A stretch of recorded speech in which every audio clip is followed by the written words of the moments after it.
Tombotsoa manokana ho ahy indray ny miaraka amintsika eto amin'ity androany ity. Hijery lohahevitra anankiray isika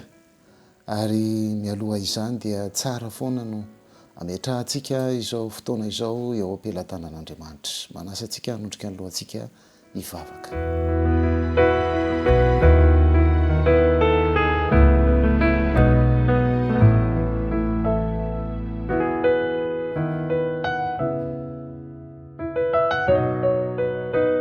Ray masonao, meo anay ny fanahinao mba hitari-dalana anay ho amin'ny marina rehetra. Tonononay izany vavaka izany amin'ny anaranao Jesosy. Amen.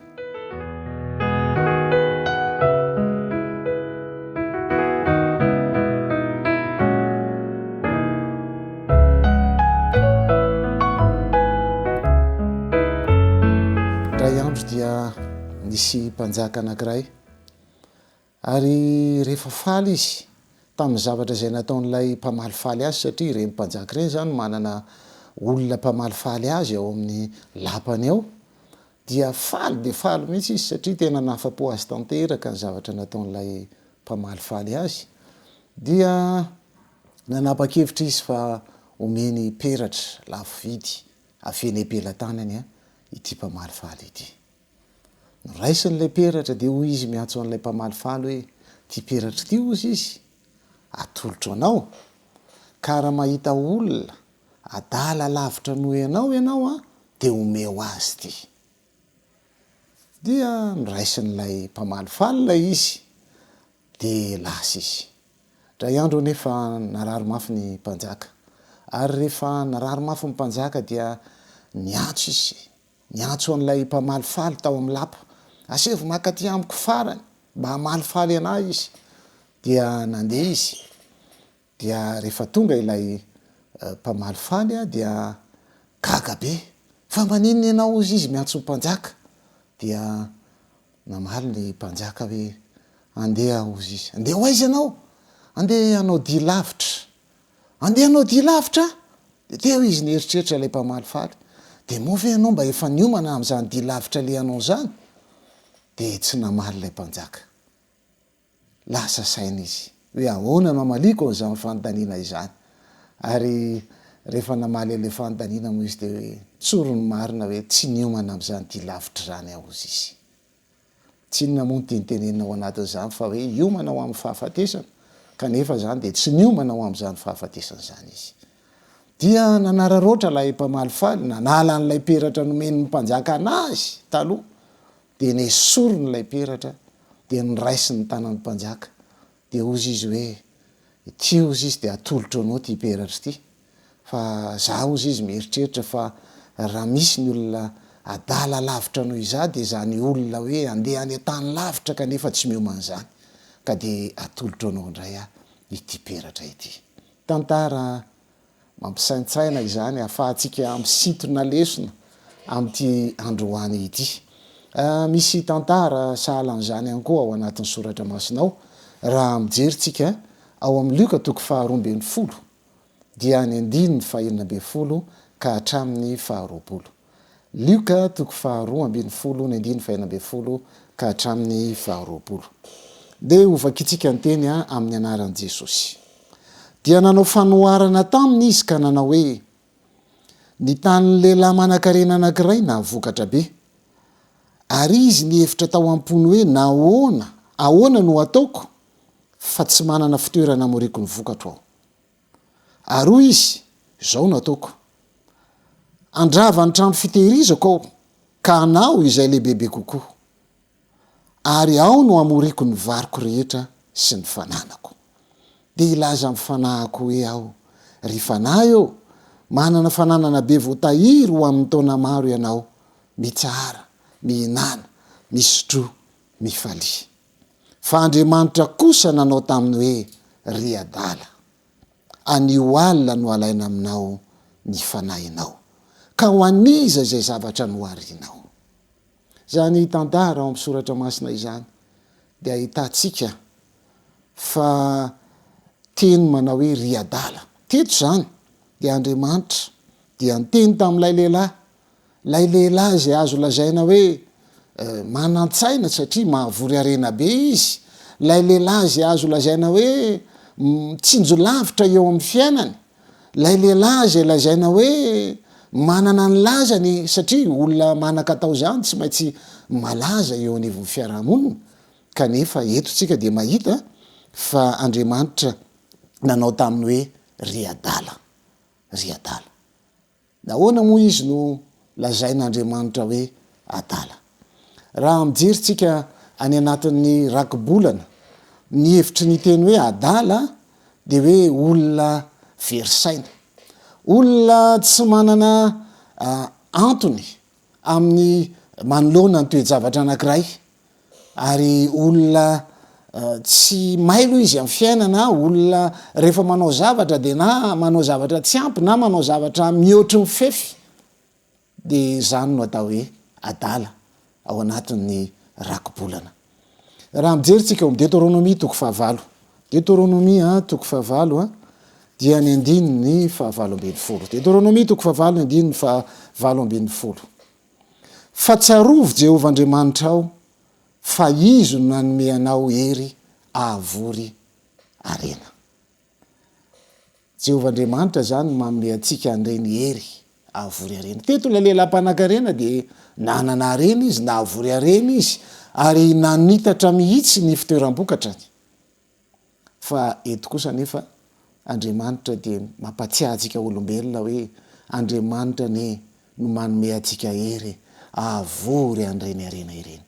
kanefa ny olana tamin'ity lelam-panan-karena ity de adininy Andriamanitra inona ary ny famaritana ny atao hoe adala ao amin'ny soratra masina Salamo ao amin'ny bokin'ny Salamo toko 410 Salamo toko 410 no andeha ho jerevantsika Salamo toko 410 de ny andininy voalohany tapany voalohany Salamo toko 410 ny andininy voalohany tapany voalohany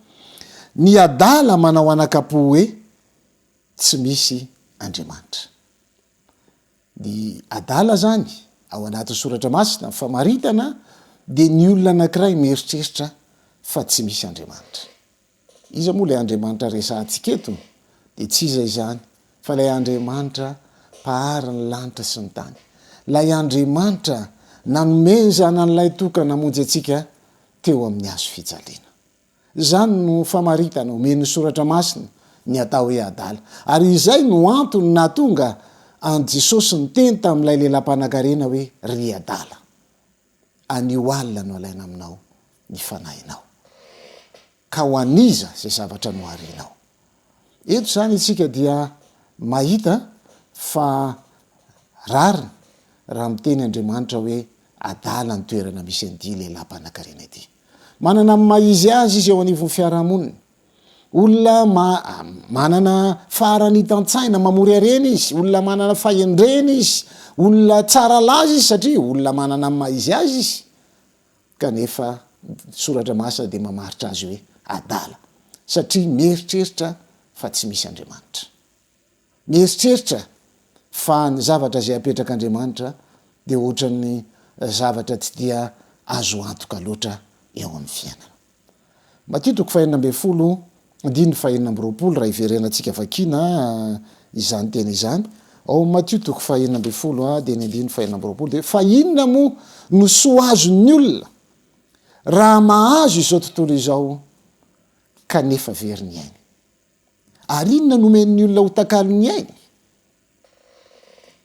mampieritreritra lalina izany ry mpiaino malala amin'ity fotoana ity inona ny soa azon'ny olona raha mahazo izao tontolo izao kanefa very ny ainy ity lelam-panan-karena ity dia azony daholo ny zavatra rehetra tadiaviny na vory arena izy na vokatra be izy na omby izy teo amin'ny asany ny tariny ny fitoeram-bokatra de ny faly izy ny hinana izy ny sotro izy fa tsy mba ny eritreritra no avy ny akory ary izany lay lazain'ny soratra masina hoe ny adala ny manao anakapo fa tsy misy Andriamanitra tsy mametraka an'Andriamanitra oloha laharana eo amin'ny fiainany tsy mametraka no aviny eo ampelantanan'Andriamanitra izany lehilahy izany inona tokoa moa no soazon'zany lehilahy zany kanefa very ny ainy na nanany daholy ary zavatra rehetra eto am'ty tany ty ny tomobila lafo vidy indrindra ny trano tsara tare indrindra voatetiny zao tontolo izao ananany ny fitaovana rehetra amin'ny ataontsika hoe hika farany kanefa very ny ainy zava-pona izany hoy ny boky ny mpitoroteny ry hava-malala zava-pona izany rehetra izany ao amin'ny Joba toko voalohany ao amin'ny Joba toko voalohany andiny ny faraky amin'ny 20 tapany voalohany dia zao ny ambaran'ny tenin'Andriamanitra nitanjaka no nivoahako avy tany akiboniny eny ary mitanjaka no iverenako any apiny moa izy ao hoe iverenako any amin'ny tany zany hoe tsika zany raha tonga teto am'ty tany ity dia nitanjaka tsy nisy nininona ny antsika teto ary raha miala eto am'ty tany ity isika dia tsy misy nininona azo tsika entiny eto kanefa maro ny olona no mitady tombontsoa eto am'ty tany ity amaly falian'ny fiainany azo ny fafinaretana mihinana zay azo hoanina rehetra rehefa tsy mahafaty misotro zay azo sotroina rehetra ahatonga fahasambarana sy fahafinaretana tady dio ry hava-malala fa ny soratra masina dia mamaritra izany toe-javatra izany hoe ry adala mihevitra n'Andriamanitra tsy misy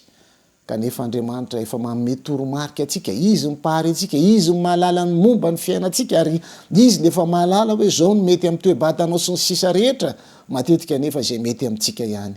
no ataotsika Luka toko 12 andininy 20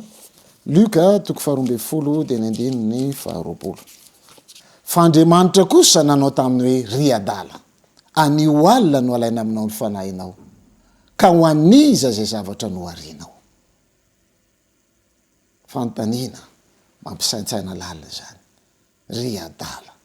nieritreritra n'Andriamanitra tsy misy izy fa zay na ny tenany ihany no heveriny fa ho Andriamanitra ny tenany ka zay na falifaly zay zavatra tiany natao dia nataony kanefa ozy anio alina no alaina aminao fanahinao ho aniza zay zavatra no arinao petraka tamin'izay fantaniana izay tam'izay fotoana izay petraka amintsika ihany koa zay fantaniana izay ny zavatra rehetra nandanitsika ny fotoanantsika teto am'ty tany ity tsy mahalala ny zavatra iseho raha-pitso isika ho aniza zany zavatra rehetra no aritsika izany moa ave mba mampiseho mampitodika ny fiainantsika eo amin'Andriamanitra izany zavatra izany no tian'Andriamanitra sy irian'Andriamanitra eo amin'ny fiainantsika olombelona ao amin'ny oabolana toko 7 oabolana toko 7 ny andininy voalohany dia aitsika izay tenin'Andriamanitra izay manao hoe aza mirere ny amin'ny ho apitso ianao fa na dia ny avoakany anio aza tsy fantatrao ry mpiainy malala ny fiainana eto am'ty tany ity dia tsy fantatritsika betsaka ny zavatra mifamaofao ary vetivety eo dia misy olona hitanao salama tsara nefa apitso izy dia efa tsy hitanao intsony izany ny fiainantsika eto am'ty tany ity misy olona andeha mangy marary no alehany izy mamangy ndray no tratran'ny areti-potapoka tsy fantatritsika ny zavatra iseho tapoka ny olona marary nyty aretina ntsona hoe covid ity am'izao fotoana izao dia maro nefa tsy hitatsika intsony aza mirehare ny amin'ny ho ampitso ianao fa na dia ny avoakany ny anio aza tsy fantatrao ry hava-malala miantso antsika Kristy ao amin'ny Isaia toko 1:9 manao hoe avy ary ifandaritsika ho Jehova mbola mamindra fo amintsika Andriamanitra ary miantso antsika izy avy ifandahatra alamino ny toem-piainanao alamino ny fiainanao tsara ianao mahavory arena tsara ianao mampifantoka ny sainao amin'izany rehetra izany ary ilaina izany kanefa tsara koa ianao mampitodika ny fiainanao amin'Andriamanitra ilay mpahary izao tontolo izao sy ilay namezana n'ilay tokana ho mpamonjy antsika teo amin'ny hazo fijaliana dinio ny fiainantsika ry hava-malala fotoana ilaina fandanihan-tena izao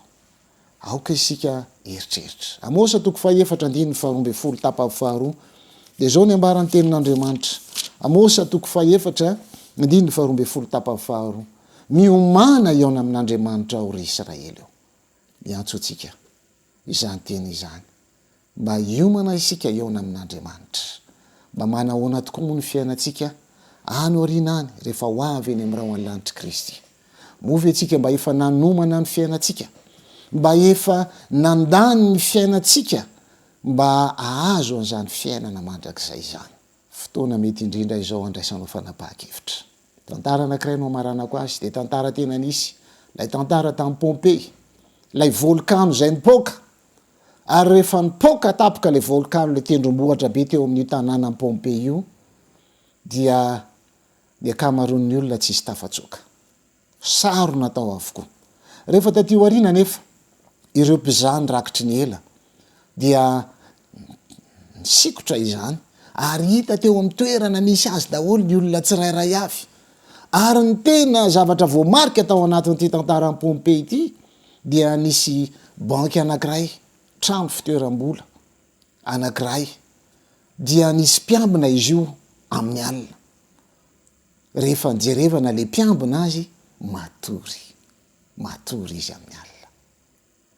Io no sary farany tratra teo amin'ny fiainany. Raha ho avy Kristy eny amin'irao any lanitra, mba sary manao ahoana no hitan'ny Kristy eo amin'ny fiainantsika? Sary manomana no avintsika hanana an'le fiainana mandrakizay ve? Ifaniriko ry hava-malala dia mba engane, mba ho sary tsara, ho araka ny sitrapon'Andriamanitra no sary ho hita eo amin'ny fiainako sy eo amin'ny fiainanao. Manasanao hanondrika ny lohanao hivavaka isika.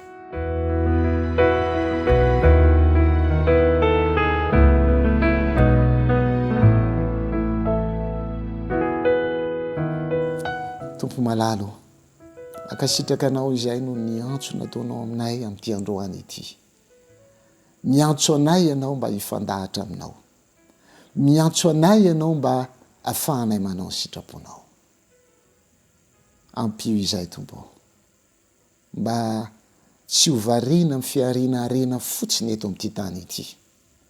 fa mba hiary arena ho any an-danitra ihany koa. Engane tsy izay tianay ataonao ataonay fa ny sitraponao.